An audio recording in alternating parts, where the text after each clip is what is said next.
नमस्कार जी। मैं ब्रह्मनाथ। चैनल का नाम अदृश्य तंत्रा। लहसुन और ब्रह्मचारी, ये दोनों का कहीं ना कहीं मेल नहीं है। लेकिन क्यों नहीं है? क्या वाकई में जो ब्रह्मचार्य का पालन करते हैं वे लहसुन का कंज्यूम सेवन नहीं कर सकते, लहसुन नहीं खा सकते, प्याज नहीं खा सकते? क्या है?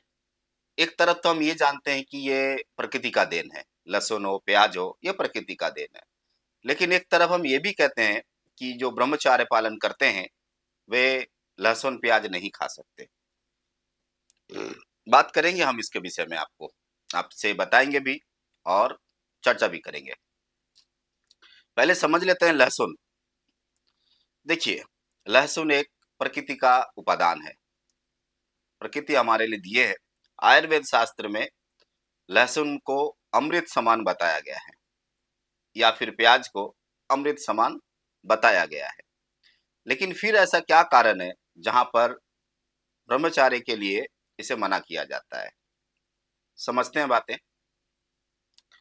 लहसुन अगर हम उसे खाते हैं तो हमारे शरीर की जो गर्माहट है, जो मूलाधार की अग्नि है, जठा अग्नि, वो बढ़ती है। अगर जठा अग्नि बढ़ेगी तो हमारे अंदर विचलित आएगा, मन विचलित होगी, हम कहीं ना कहीं विचलित हो जाएंगे। तो इसके कारण से बहुत सारे जगह पे ये कहते हैं कि ब्रह्मचार्य में लहसुन का सेवन नहीं करना चाहिए। प्याज का भी सेम चीजें हैं। प्याज भी जब हम खाते हैं, लेकिन प्याज में एक और एक्स्ट्रा चीज है, वो है प्याज अगर आप खाते हैं तो आपके अंदरूनी चीजें, शरीर, जो आपके अंदर लीवर है और बाकी सारी चीजें हैं, वो ठंड होती है, वो गर्म नहीं होती। इसीलिए आप देखेंगे जहां पर कड़ाके की धूप रहती है या फिर लू चलती है, वहां पर अधिक मात्रा में प्याज खाने की नियम है।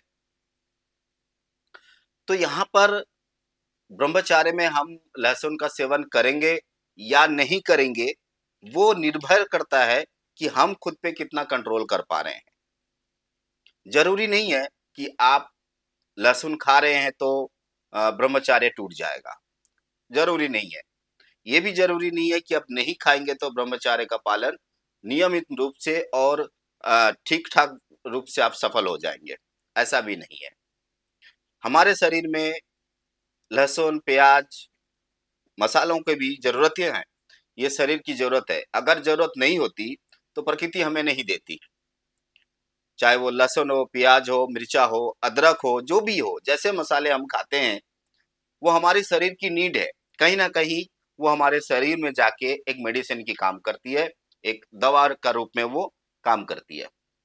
तो अगर आप ऐसे समझ रहे हैं कि लहसुन या फिर मसालेदार खाना खाने से आपके ब्रह्मचार्य टूट जाएगी, नहीं।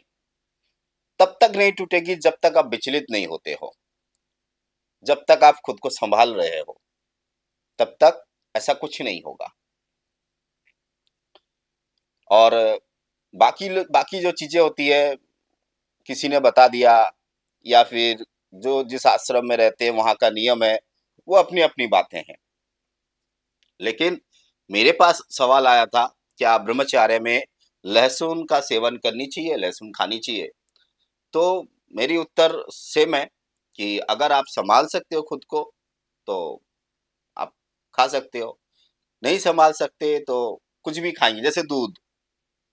अगर आप दूध भी पीते हैं तो आपकी शरीर में गर्माहट बढ़ेगी, आपकी जठराग्नि बढ़ेगी, आपके मूलाधार चक्र का जो अग्नि है, जो आग है, वो बढ़ेगी। अगर वो बढ़ेगी तो मन विचलित होगी, शरीर विचलित होगा, हम विचलित हो जाएंगे। तो इसके लिए निर्भर करता है कि आप खुद को कितना कंट्रोल करते हैं। ब्रह्मचारी के बारे में मैंने वीडियो बहुत बना रखा है, बहुत सारे और ब्लॉग भी बना रखे हैं, लेकिन फिर भी मैं आपको बता दूं, ब्रह्मचार्य का जो सही मायने है वो है खुद पे कंट्रोल। अगर आप खुद किसी भी बात पे गुस्सा ना करना, ज्यादा बातें ना करना, क्या खाना क्या नहीं खाना, क्या देखना क्या नहीं देखना, क्या करना क्या नहीं करना, ये सूझबूझ के साथ हम उसे अपने कंट्रोल में रखें तो ही ब्रह्मचार्य का पालन होता है। वरना कोई फायदा नहीं। आप पूरी जीवन आप लहसुन मत खाओ, प्याज मत खाओ, अदरक मत खाओ, मसाले मत खाओ, तेल मत खाओ, उसमें कोई फर्क नहीं पड़ता है अगर आप खुद को कंट्रोल खो देते हो।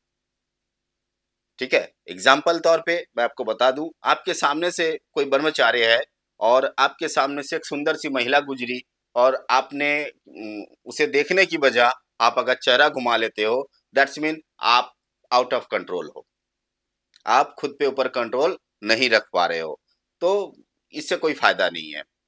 तो सवाल पूछे थे मुझे लगता है आपको सवाल का उत्तर मिल गया होगा। अगर फिर भी कोई सवाल बच बच जाए तो कमेंट बॉक्स में कमेंट कर देना, उत्तर मिल जाएगी। नमस्कार जी। ओम नमः शिवाय।